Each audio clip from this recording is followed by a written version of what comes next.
What if the jolly old man in the red suit is not a symbol of childhood innocence at all, but the last surviving mask of an ancient winter demon who once fed on fear, sacrifice, and the terror of the longest nights?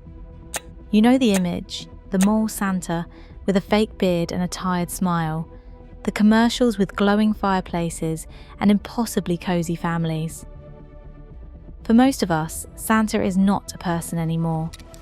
He is a season, a feeling, a brand. But that brand sits on top of something much older and much darker. Long before he granted Christmas wishes, the figure we now call Santa was closer to a storm god, a ghost king, a thing that rode the winter sky collecting souls. We sanded down the edges, wrapped him in red velvet, and decided it was safer to pretend he had always been harmless. To the people who invented him, winter was not magical. It was a predator. Imagine a village in Europe, centuries ago.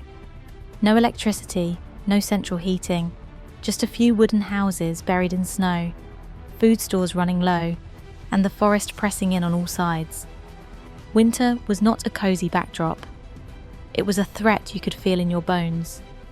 The sun vanished early, the night stretched on, and in that darkness they believed other things moved. Spirits, gods, the furious dead. They called one of those forces the Wild Hunt. On stormy winter nights, people across Germanic and Norse lands claimed to hear it, a ghostly procession rushing through the sky. Hooves, hounds, the clatter of weapons. At its head rode a cloaked, long-bearded figure, tearing through the clouds as if the sky was smoke. His name was Odin, not a jolly grandpa, not a toy maker, a god of war and death. He rode his 8-legged horse, Sleipnir, through the winter wind, leading the hunt that swept up souls and terrified anyone foolish enough to be out after dark. Children were told to stay inside when the winds howled over the rooftops. If the hunt saw you, it might take you. And yet, people also believed Odin could be generous. In some regions, children left out hay or carrots in their boots for Sleipnir, hoping the rider in the sky would stop and reward them with small gifts.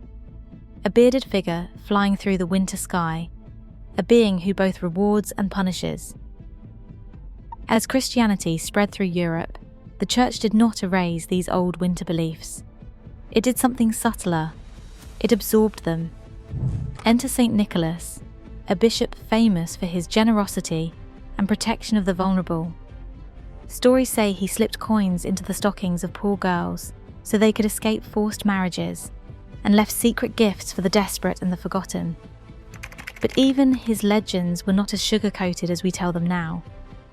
One of the oldest stories involves a butcher who lured 3 boys into his shop, killed them, and hid their bodies in a barrel of brine. Nicholas discovered the crime and miraculously brought the children back to life. From the beginning, the kind winter visitor walked with death at his side. So you have this fusion, a terrifying sky rider who punishes and hunts, and a holy man who secretly rewards the good and rescues the doomed. The church promoted the saintly half and quietly let the other imagery fade, but people didn't forget the darkness. They just gave it a different face. And as those stories blended with Christian tradition, the old rider of the storm slowly put on a bishop's robes. In alpine villages, the kindly figure of St. Nicholas rarely travelled alone. On the night of December 5th, Krampusnacht, his shadow walked beside him. Krampus was a horned creature with fur, cloven hooves, a lolling tongue, and iron chains that clanked as he moved. He carried birch rods to beat misbehaving children, and sometimes a sack or a basket was strapped to his back to take the worst ones away. Be good, or the thing with horns will take you. In other regions, darker companions like Knecht Ruprecht or Belsnickel played similar roles, ragged, soot-stained figures who questioned children and punished the disobedient. The winter visitor was not just about presence. He was about control. Obey, and you are rewarded. Disobey, and something with horns, chains, or a rod comes knocking. And then, slowly, the edges are erased.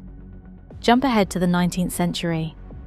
In 1823, an American poem begins to rewrite everything. "'Twas the night before Christmas." Clement Clarke Moore's verses turn the winter visitor into something smaller, almost elfin, a plump, jolly figure in a sleigh pulled by reindeer, slipping down chimneys to leave presents. No chains, no demons, no hunts across the sky. Just a secret nighttime intruder who rewards good children.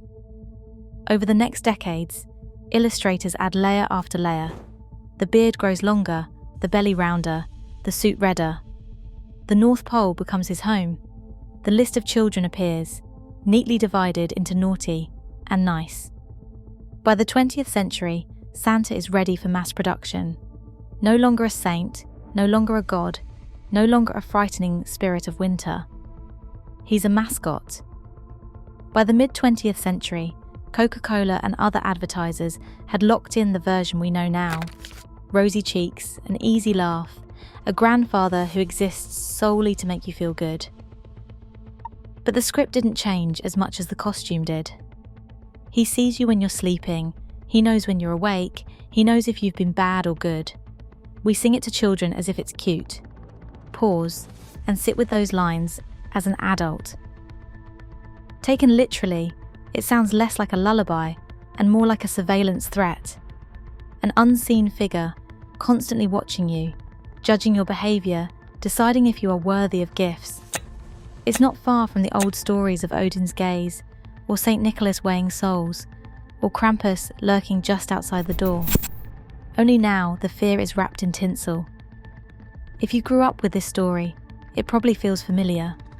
Perform the right way, say the right things online, hit the milestones at work and in life, and you are rewarded.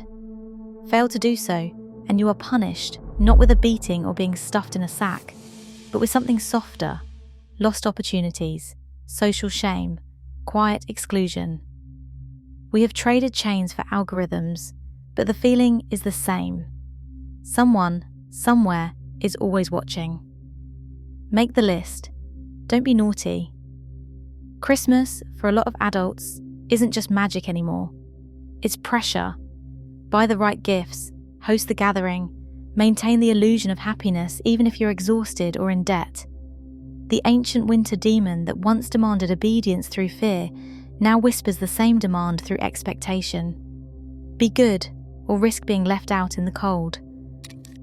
All those myths, Odin's ride, Nicholas's miracles, Krampus's threats, emerged because people were trying to make sense of the hardest season of the year. They forced chaos into a story. Behave and we'll survive this together. Break the rules and you endanger us all. Santa is what you get after centuries of sanding down the fear but keeping the structure. A visitor from the north, a watcher, a judge, a giver of gifts who carries the faint, half-remembered shadow of all the things that used to come with him: hunger, cold, wolves, demons. Tonight, somewhere, a parent will quietly place gifts under a tree, eating the cookies their child left out for Santa. Their kid will wake up believing a jolly man in a red suit flew across the sky just for them. They will never think of a one-eyed god on a storm horse, or a horned creature rattling chains outside a wooden door, or a saint resurrecting butchered children from a barrel. But all of that is still there, in the DNA of the story. We just changed the angle of the camera. Santa isn't evil.